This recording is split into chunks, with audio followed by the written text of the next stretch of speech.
A jornada do corpo nasce do encontro, do gesto de olhar para si e de ser olhado por outras. Um espaço onde o corpo pode existir sem pressa, sem correção, sem performance. Aqui o corpo se move, deseja, experimenta outras formas de estar no mundo. Entre imagem, dança, gesto e palavra, o corpo deixa de ser apenas visto e passa a ser escutado. Escutado no movimento, escutado no silêncio, escutado na relação com o outro. A jornada do corpo não é um curso, é um rito coletivo, um atravessamento feito de presença, de risco, de cuidado. E agora, essas experiências saem da roda, ganham a cidade, atravessam outros corpos, outros olhares, outros caminhos. Exposição Jornada do Corpo é um convite a sentir com o corpo inteiro. Disponível em realidade aumentada pelas ruas no centro de Cuiabá, Várzea Grande e Chapada dos Guimarães. Exposição acessível em braille e audiodescrição.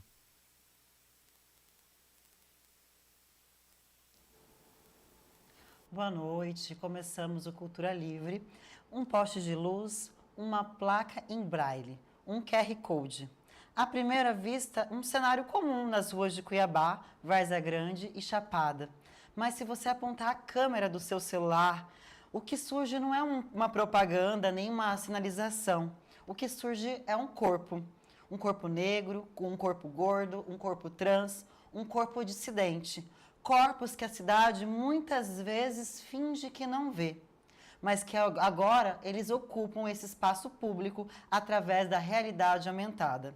Estamos falando da exposição A Jornada do Corpo, um projeto que transforma a calçada em galeria, o autorretrato em ferramenta de resistência. Hoje, o Cultura Livre recebe uma mulher que articulou esse encontro de afeto, tecnologia e esse contato íntimo com a rua. Seja bem-vinda aos nossos estúdios, Ju Queiroz. Muito obrigada, é um prazer imenso estar aqui. Que alegria ter você aqui, falar desse trabalho que eu já acompanho aí há muitos anos mesmo, né? A gente já vê essa sua ligação com os corpos, né? Com todos os tipos de corpos, principalmente esses corpos que são invisibilizados, marginalizados, né? Mas antes da gente falar dessa exposição que está belíssima, né? Eu queria que você me contasse um pouquinho da Ju Queiroz. Primeira vez que eu estou tendo a honra, a gente já veio aqui falar de trabalhos, mas não da Ju Queiroz, falar de alguns trabalhos. Então, queria começar falando um pouquinho de você e também falar como esse tema corpo, ele te afeta, né? Como que ele coloca você nesse lugar de querer falar sobre isso, de querer mostrar para a sociedade isso. Bom, obrigada pelo convite, por estar aqui. Eu sou Ju Queiroz, sou fotógrafa há 15 anos, sou psicóloga de formação, então acho que trabalhar esses temas casam muito bem com o que eu estudei e com o que eu faço hoje. Sou mãe também, então isso também é um recorte importante, porque eu também trago essa temática da maternidade nos meus trabalhos. E eu comecei a trabalhar com o tema do corpo a partir da minha vinda para a Chapada dos Guimarães. Antes de eu morar aqui, eu trabalhava com famílias, fotografia de criança, que era muito o que eu estava vivendo, com uma filha pequena, gestei. Então, acho que a fotografia ela caminha muito com o meu momento de vida. A partir do momento que eu vim para a Chapada dos Guimarães, eu me separei do meu casamento, e era um casamento que pesava muito esse tema do corpo, então meu corpo era sempre uma questão, sempre tinha uma crítica, sempre tinha algo a se dizer sobre o meu corpo. Então, quando eu me separei, eu falei, não, eu preciso fazer alguma coisa. E eu fui fazer um ensaio fotográfico. Pela primeira vez, eu fiz um nu artístico, na natureza, com uma fotógrafa que eu amo, a Ingrid Pietra. E aquilo, para mim, foi um momento tão transformador, tão potente, tão único, que eu senti que eu precisava trazer isso para as mulheres, para os corpos, e isso se expande, né? Para além de somente as mulheres. Mas me ver o meu corpo, me ver nua, crua, literalmente, da maneira como eu sou, foi muito importante para eu começar esse caminho de me entender enquanto Ju Queiroz, não só pessoa, fotógrafa, militante, feminista, mãe, mas entender a minha arte, o meu papel, né, na sociedade com tudo isso. Então, eu fiz esse primeiro ensaio e fiquei empolgadíssima. Falei, agora é isso que eu quero fazer. Ninguém me conhecia, Chapada dos Guimarães. Eu comecei esse trabalho pequenininho e, concomitantemente, eu já estava trabalhando com a Malu Gimenez. Nós já viemos aqui, já falamos sobre isso. A Malu é uma filósofa, doutora, que trabalha o tema da gordofobia. Nós já temos aí 6 anos de trabalho juntas, um trabalho bem expressivo, com prêmios, com um documentário que saiu agora no ano passado. Então, a Malu me ensinou muito sobre corpo, sobre como olhar para o corpo, olhar para os outros corpos, olhar para mim mesma, me entender, porque quando eu conheci a Malu, eu me entendia como uma mulher gorda, e a partir dos estudos e de me aprofundar nessa questão, eu entendi que eu não era uma mulher gorda. E entender esse lugar também me faz olhar para os corpos de uma outra forma, porque agora eu sei quem eu sou, como é o meu corpo, o que ele representa no espaço.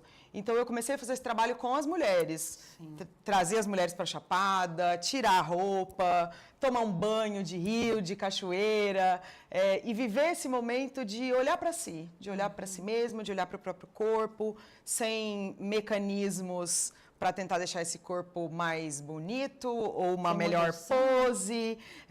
Não faço edição, né? Assim, não modifico nada do corpo das mulheres. E aí veio a pandemia. Bem nesse momento que eu estava começando esse trabalho com as mulheres. Nossa. Inicialmente era um projeto, né, que se chamava Lobeiras, fazendo alusão à fruta lobeira do Cerrado.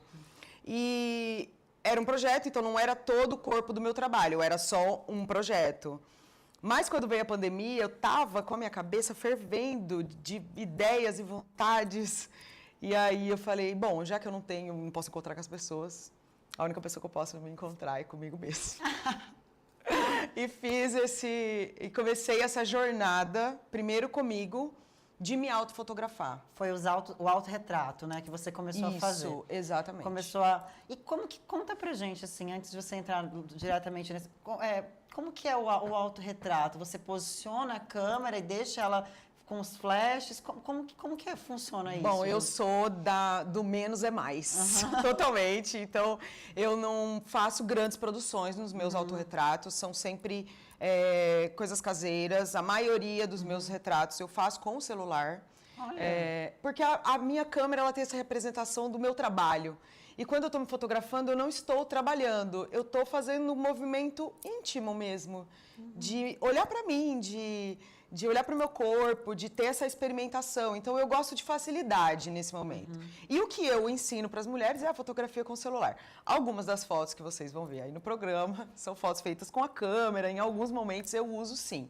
Mas eu sempre aproveito o espaço da minha casa com o que eu tenho. E a intenção que eu quero trazer, o anseio, a inquietação que está comigo ali naquele momento. Então, o autorretrato ele não é uma pura foto, assim, simplesmente você fazer uma foto bonita para você usar nas suas redes sociais, para você mandar no seu portfólio. É um movimento íntimo e uma prática de autoconhecimento. Então, eu uso a minha câmera, mas eu uso majoritariamente o meu celular, luz natural, poucas vezes, raramente eu uso um flash, eu uso uma luz externa. É sempre a luz que eu tenho na minha casa, é aqueles 10 minutos que eu tenho ali, que eu estou sozinha, que eu tenho um tempo e alguma privacidade para fazer isso. E o autorretrato, ele sempre parte de um processo de reflexão. Então, eu vou, naquele momento, entender o que eu estou sentindo, o que eu estou querendo mostrar, o que eu quero trazer, o que eu preciso...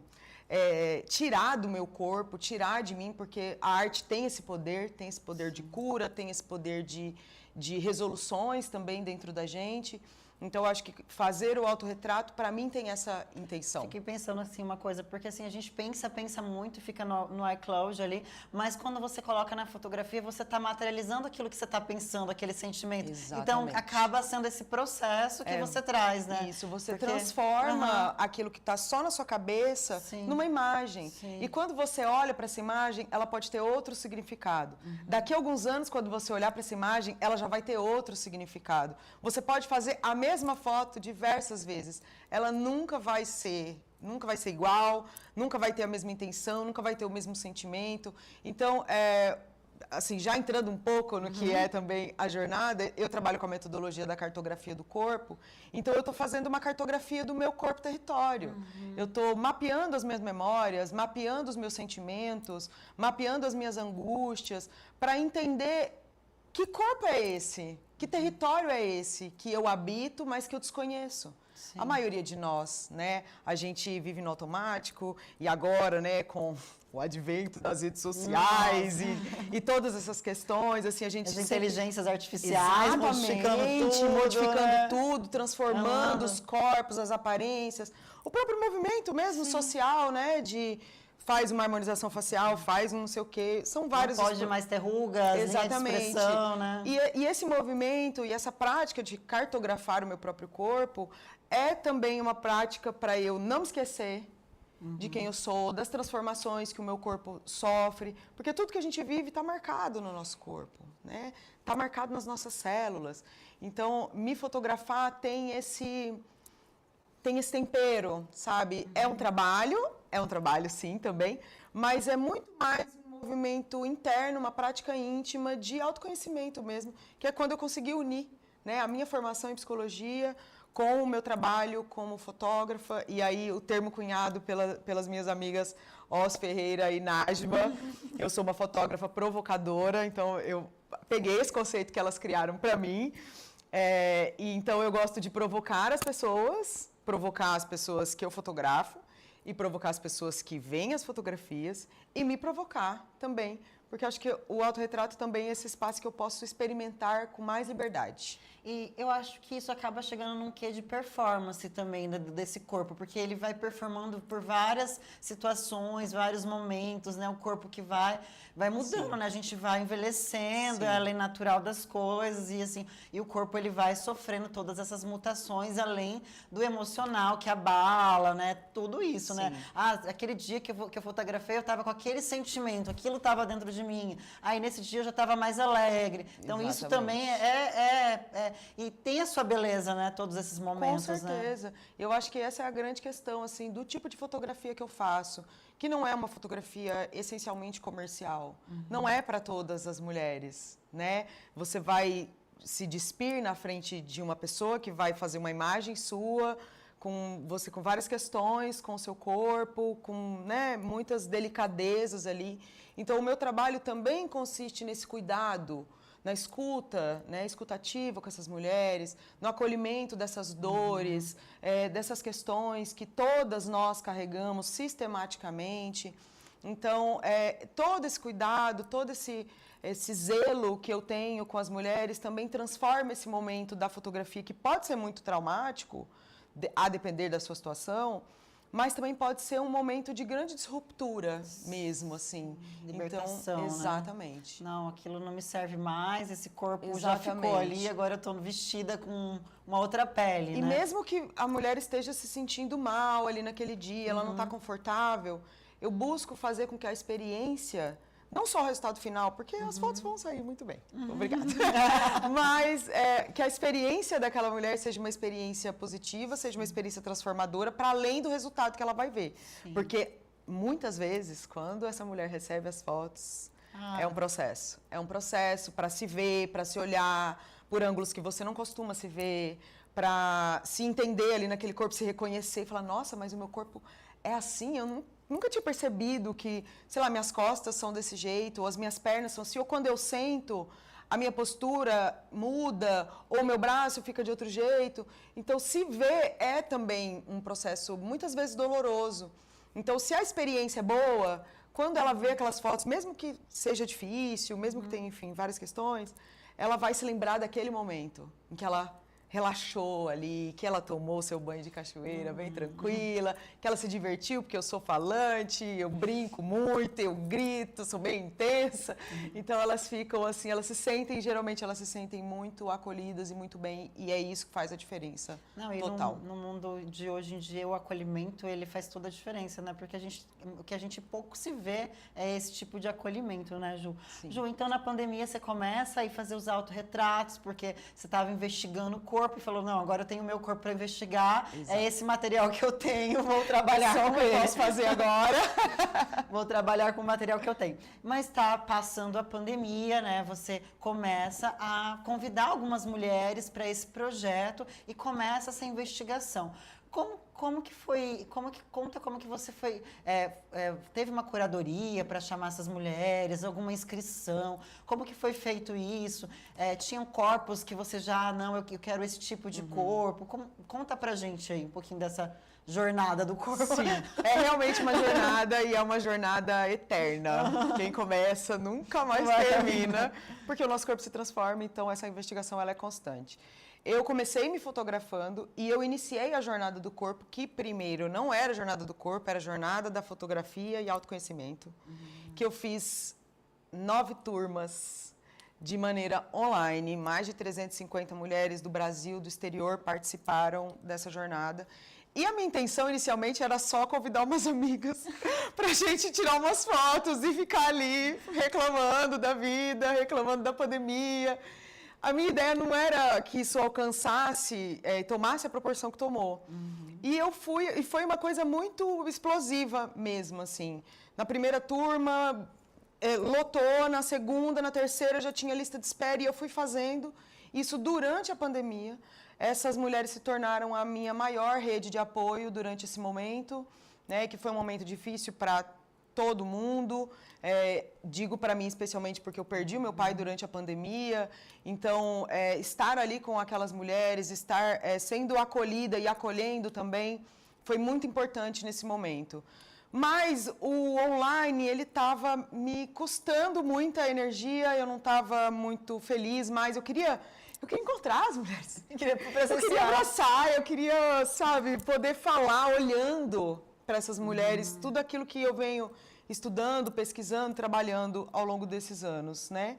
E aí veio o edital da Lei Paulo Gustavo, Expressões Artísticas, e a Jornada do Corpo passou. Eu fiquei com medo danado, porque esse projeto, ele é o projeto, acho que o mais, não posso dizer que seja o mais importante, mas é o que tem mais de mim. Eu ia falar ousado. Ele é bem ousado, ele é bem disruptivo, assim, né? Não é uma coisa muito comum, mas ele me atravessa em todos os lugares da minha vida. Ele passa por todas as células do meu corpo, por todos os órgãos, por tudo que tem dentro do meu corpo. E quando eu faço a jornada, eu me abro de uma maneira que eu não consigo me abrir assim em qualquer espaço. Sim. Então me coloca num lugar de muita vulnerabilidade, mas essa também é a beleza do trabalho. Porque quando eu me coloco nesse lugar, eu me abro para falar sobre mim, para falar sobre o meu corpo, para mostrar o meu corpo em fotos que somente as mulheres da jornada já viram, ou tem fotos também que ninguém nunca viu, que elas estão guardadas às 7 chaves, mas que são fotos importantes. Então é um projeto que eu gosto, eu amo, é tudo para mim, mas me causa muito medo, porque é isso que você falou, ele é assim, único, ele é disruptivo, ele é bem potente e a responsabilidade é muito grande, porque eu estou recebendo ali histórias de muitas mulheres. Sim, Eu estou recebendo ali uma confiança que a gente talvez só tenha com a nossa psicóloga, nossa terapia, né?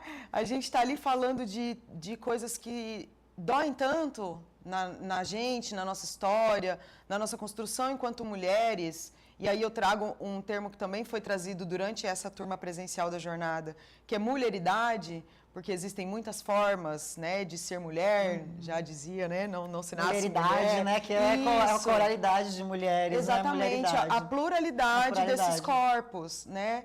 Então, eu passei nesse edital, eu fiquei apavorada, meu Deus, como vai ser? Eu nunca fiz isso presencialmente, mas eu tinha uma equipe maravilhosa e a gente fez essa vivência que durou 4 semanas na Casa Cuiabana. A gente teve oficina de fotografia comigo, a gente teve uma oficina de performance, corpo e desejo com a Malu Gimenez.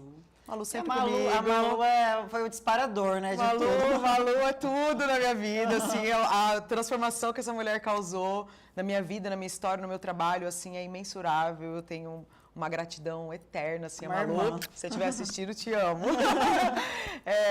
Então, a gente teve oficina de performance com a Malu.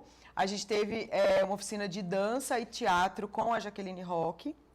E tivemos uma oficina de escrita poética afetiva com a Lupita Morim. Então, foi, assim, maravilhoso. Quando eu abri as inscrições, estão respondendo a sua pergunta, né?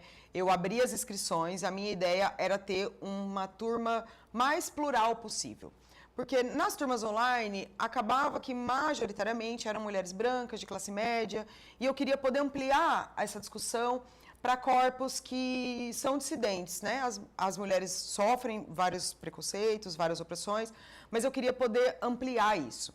Então, eu abri as inscrições solicitando que as mulheres se autodeclarassem, né? Como que elas se declaram, se mulheres negras, gordas, PCDs, enfim. E eu acabei tendo uma turma de 100% de mulheres dissidentes, porque eu ia fazer um convite inicialmente, eu ia convidar algumas pessoas que eu conhecia e tal, e se não fechasse, eu ia abrir para o público geral, e aí quem quisesse se inscrever, podia se inscrever. Aí eu fiquei pensando, eu falei, eu acho que eu vou abrir para todo mundo, e vamos ver o que vai acontecer, quem é que vai chegar nessa loucura. E eu tive mais inscrições do que a quantidade de vagas para a turma, e eu tive uma turma de 100% de mulheres dissidentes. Então, nós tivemos... Foi a primeira vez que eu tive mulheres trans travestis na minha turma. Idosa, gorda, negra, idosa, PCD, não binária, lésbicas, várias mulheres lésbicas. Então, assim, foi uma turma muito poderosa. Eu nunca sei quem vai chegar, né, nas turmas da jornada. Eu abro e vejo o que vai se formar, né? Mas eu tive, assim, uma honra e um privilégio muito grande de dividir essas 4 semanas com essas mulheres, assim, foi muito bonito. Muitas artistas também, Muitas né? artistas, uma turma de muitas artistas. E até quem não era artista se descobriu artista ali, só. né? Então, foi muito legal, foi muito bonito.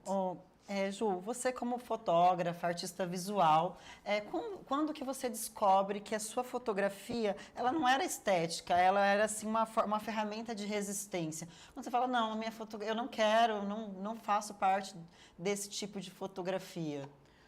Olha, eu acho que tudo começa com a Malu. Eu falo que a Malu, ela é um ponto, assim... De partida, né? Total, assim. Foi uma quebra muito grande em tudo que eu vivia, tudo que eu pensava sobre mim, sobre o mundo, sobre os corpos. E eu comecei, a partir desse trabalho com a Malu, a me entender enquanto uma fotógrafa artista. Porque até então eu estava dentro da área comercial, né? Enfim, fazendo fotografia de família ali, que todo mundo quer, ter foto dos seus bebezinhos, da sua gravidez.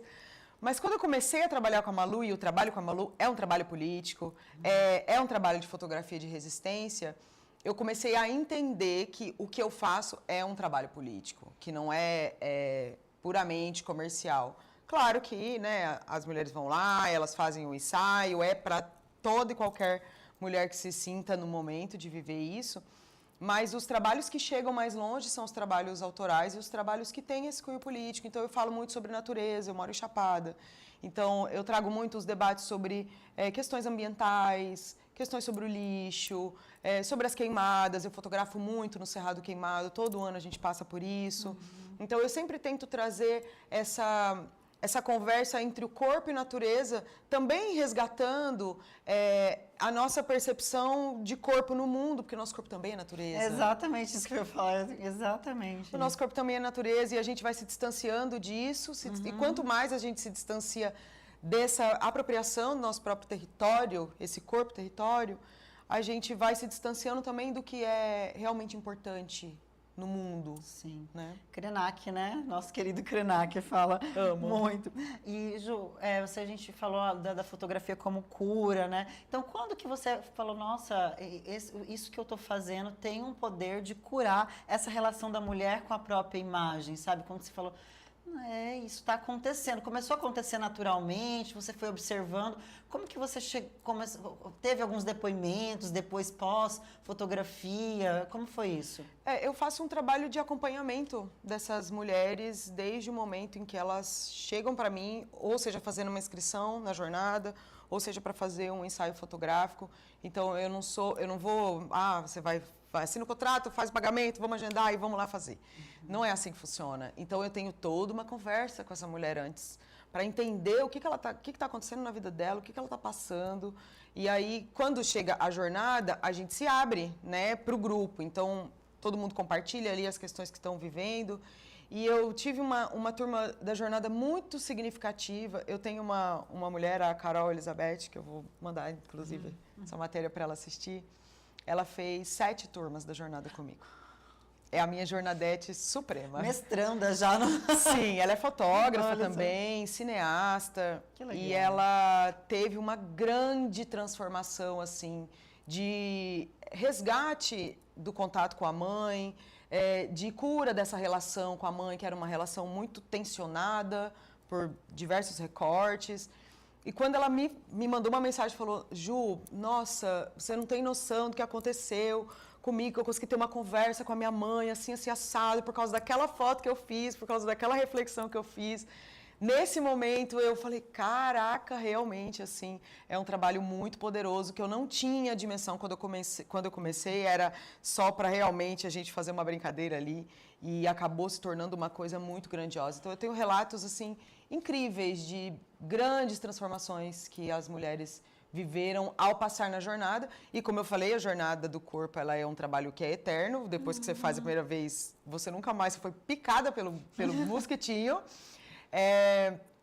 A gente começa a fazer esse trabalho com a jornada, que é de se fotografar. E aí muitas mulheres, depois de anos, 4, 5 anos, vêm fazer o ensaio fotográfico comigo. Então, eu tive mulheres que vieram de todo canto do Brasil para vir fotografar comigo aqui depois de passar pela jornada do corpo. Porque é uma prática que é realmente um mosquitinho que te pica. Então, você sempre está ali atenta, sempre está ali olhando o que você está sentindo, o que você está falando para si mesma. Sim. Qual é o seu discurso para com o seu corpo quando você se olha no espelho, quando você vê fotos tuas, quando você, enfim, né, quando você se percebe ali de alguma maneira. Então, é um trabalho que promove muitas transformações, é muito bonito, assim, muito bonito. Que legal. Ju, a jornada do corpo é muito interessante. E para esse trabalho, que foi agora pelo edital, ele apresenta 20 mulheres, né, com corpos dissidentes. E é muito importante também, porque por que esses corpos não estão expostos no museu, mas sim na cidade, né? Por que você escolheu as ruas, Cuiabá, Várzea Grande, Chapada dos Guimarães, essa realidade aumentada? Por que dar essa visibilidade para esses corpos que são invisíveis? Então, você que está em casa, fica aí com a gente, porque no próximo bloco a gente volta para falar, para responder essa pergunta: por que a realidade aumentada, usar essa tecnologia também, Braille também, que é uma coisa que é um diferencial desse trabalho, e também esses corpos espalhados pela cidade, num poste, numa parede. Então, fica aí com a gente, que no próximo bloco tem mais Jornada do Corpo aqui no Cultura Livre.